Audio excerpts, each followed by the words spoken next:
All right, so have we stabilized yet? I wouldn't say that we're stabilized. We're a little more organized. We have a great staff that's that's trying to get everybody's needs met. Everybody has a need at this time. We're working on a lot of the commercial renewals. That's really our priority right now, leading into this next lottery that's happening. Fortunately, the lottery that we had in July wasn't so major because a lot of the squares were already filled up. So we only had like 11 or 12 squares that needed a license, and then everyone else that we processed a license for was a single application on the square, which was great. So right now we're in the process of getting all the special exceptions that were approved from City Council process, and also the mountains of commercial renewals that we have that we're processing right now. Okay, so we'll back up just for a second and do a little 101. I think everyone's tracking, but so we have non-commercial short-term rentals allowed 1 per square in certain zones. The excluded zones, the Garden District, most of the French Quarter. All of the French Quarter? All of the French Quarter. And so 1 is allowed per square with potential 2 additional, what that's approved by City Council, special exception. Special exceptions. Mm-hmm. And then we have commercial short-term rentals. Yeah, so commercial short-term rentals, we don't issue any new licenses. There was an IZD that was put into effect June 8th of last year. It recently got extended about a month ago from City Council, which prevents us from issuing any new commercial short-term rental licenses. However, for you guys, in the event that a property owner wants to sell their property and it is already commercially licensed, the new owner will be able to obtain a commercial short-term rental license only if that property is either currently issued a license or their license hasn't expired within the last 6 months. So that's the only way a new owner is going to be able to get a commercial short-term rental license on a commercial property. Okay. So we got to talk about the IZD. Mm-hmm. I know you're not to blame, but what the heck? Why? IZDs are supposed to be meant for emergencies. They're supposed to just be like a quick gap, and I was tracking that we had IZD before last June. It actually came about earlier in the year. There was one that limited the amount of commercial short-term rentals in certain zones, and then the entire city was limited on June 8th. So I don't want to comment because that's not a me thing. That's a City Council thing. So I'm not going to put any comments out on that. Yeah. But City Council, they're doing what they believe is best for their district. So that's all I can say. Understood. So, but what does that conversation look like if we've missed these meetings that extended the IZD? I wasn't even present at the meeting. Okay. I found out that it got extended, and I was like, oh, okay. So they tell me that it's been extended, so I continue to not issue new licenses. That's how that conversation goes. Hello. It's not a conversation. Okay, very, very well. So currently, the IZD is now. How long is it in the future? Is it another full year? Another year. Mm-hmm. Okay, and so no expectation for any future commercial short-term rentals that don't already have a license or a license that have expired in the last 6 months? Correct. Okay. Let's also just back up for a minute. How did you get to your position and why do you do it? Well, you're just in the center of a lot of. Yeah. I didn't ask for this. It just kind of fell on me. I started off as an analyst, just processing applications, just kind of holding the office together. We probably had 5 staff in our division at that time. Okay. And then what year was that? 2019. Okay.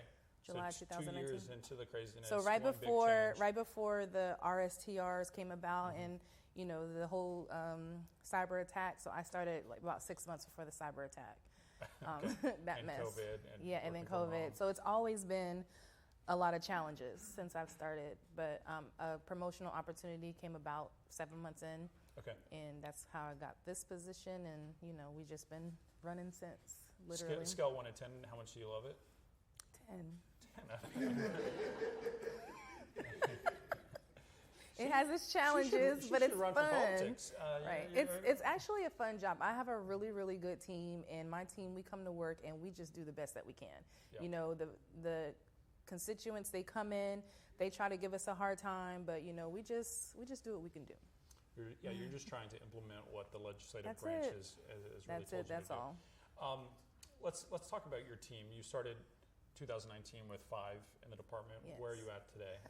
I have 5 analysts. Okay. I have a supervisor of inspectors, Marquez Cooper. That's my right-hand man. Welcome. I have about 9 inspectors, 2 office assistants, and Okay. I have 2 new inspectors starting within the next couple of weeks, another enforcement supervisor starting. So my staff is growing. You've tripled. Okay, so we've tripled the staff since sure. 2019. Last we heard from you, or the city, I guess, there was still like a need for more lawyers, right, in order for the adjudication to happen. Well, adjudications are happening. Okay. We've had quite a few adjudications. They're scheduled throughout the month of September and October right now. We are nominating every week more cases or more properties that are going to adjudication. So we have 2 attorneys on our staff that's assisting with the adjudication process. But I mean, we can always have more staff just for the simple fact that these illegal short-term rentals are really kind of getting out of control, and we're just trying to figure out a way to prevent the illegals and, Okay. And just the adjudication, what that is so say you're doing something wrong, inspector finds it, they give you a notice, you can fix it. That's incorrect. Now Okay. we don't do the notice anymore. Okay. So we find that you're doing something, then that's it. So it's best to just not do it. So you get If you have a property and you're advertising it, you don't have a license, and we see your listing, then you're going to get fined for illegally advertising your property, and it's $1,000 fine. So last year. Well, I would say the last 6 months, because we were under the temporary restraining order from September to March, and we weren't able to really do anything. So between March and present, we currently have about 300 open violation cases. We've adjudicated nearly 30. We've probably fined about $300,000 for the illegal short-term rentals or, just violating the ordinance. We are receiving upwards about 10 to 15 complaints a day. Okay. And like I said, we're just actively investigating every complaint, and there's nothing that you can do to abate your violation anymore. You automatically are going to adjudication unless we find evidence that the complaint isn't valid. Okay, so yeah, if you've ever been to adjudication with the city of New Orleans, you can go to the hearing, and you're likely just to be found guilty, right? Correct. So our analysts, and you're going to pay the fine. Right. Our analysts are putting together the presentation, like Shannon back there in the orange dress. She is one of our analysts, and she helps put together presentations for all the cases, and each violation has a picture or some type of evidence to support it. Yep. So your success rate's 100%. Pretty much. Yep. I mean, a lot of the property owners will try to bring in, information, to go against what we have, but 9 times out of 10, we're going to win that case. So we've adjudicated 30. You have 300 more to go, plus 3,000 future ones. Is that kind of the flow there? That's the direction that we're working towards. Okay. So we'll see what happens. I mean, I was about to say, is there just ability to have almost a campaign? I mean, we're working on. To say we're coming, we're coming for you. It's in your, it's in your best interest, because it's an impossible task, it seems like. Yeah, we're working on it. We're trying to build better relationships with the platform so that they can do a better job of looking into these listings before they allow them to go onto the platform. Okay. They need to do a better job of vetting the property owners and make sure that what they have presented before them is not inaccurate, because you have to list your license number on your platform now in order to list the property on Airbnb, VRBO, or whatnot. So if you're listing an incorrect license number, it needs to be caught by the platform. Okay. Because we're the ones that's catching the listings that are incorrect, and then we have to reach out to the platforms to take the listings down. So that's something that we're doing behind the scenes, okay. Getting the listings taken down. And that's also where the XSTR license comes into play, because a lot of folks who don't have a license number, they'll just simply say that they're exempt from having a license number. So now those folks who are exempt, they need a license number as well. Okay, and but it has to be a verified occupational license, a tax ID account. So they need like a hotel, a bed and breakfast, a motel, a hostel, okay, or something like that. What about over 30 days? Over 30 days is a long-term rental. They don't need a license. However, we look at those too, because you'll have over 30 days or 30-day night minimum, but then when we look at your reviews, you have 3 reviews in July. So that's not a 30-day listing, right? So then you're going to go to adjudication because you're an illegal short-term rental. Which love that. Which platforms play well with your department? Well, we have a great relationship with Airbnb and VRBO. I have direct communication with a representative from both of those platforms. So we use a city portal with Airbnb where we go on there. We'll type in a listing ID, to check and see, or we can block it basically. So we have the option to block. And then with VRBO, which is huge. That's major for sure. When did that come about? About 2 years ago. Okay.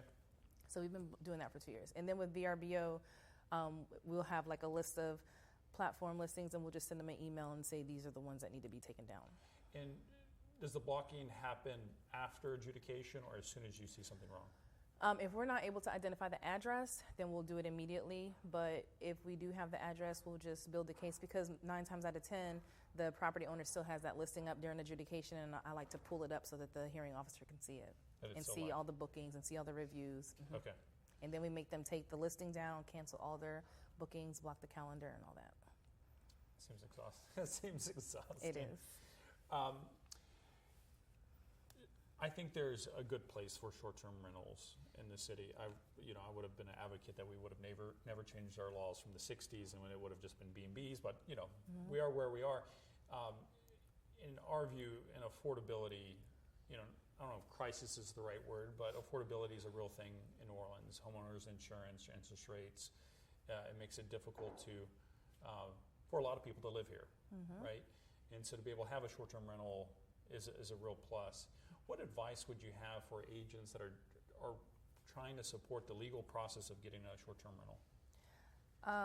I would just say really keep up to date with the rules. Email us, call us, ask questions, because at the end of the day, it's not you guys that is going to get hit with these fines. It's going to be the property owners who you sell the houses to. So just make sure and validate, all the information that the seller is presenting, because a lot of the sellers will say in their listing, what we find is, this house is eligible for short-term rentals, and folks will be like, "Oh, I want that house," and then they buy the house, and then they call me, and they're like, "Well, I was told that this place had a license, but it doesn't." So the One Stop app is your friend. The One Stop app, you can type the address in, you can see what licenses they have, or you can just send us an email and we can verify it for you. But trust and verify. Yep. That's major, because a lot of misinformation is out there, and folks are investing in these properties and putting all this money into it, and they can't even get a license. And the source of knowing if there's one per block is still the data.nola.gov? Yes, and we're actually about to release a website. I'm going to have it out probably within the next week. Okay. And it'll show where all the short-term rental licenses are in the city.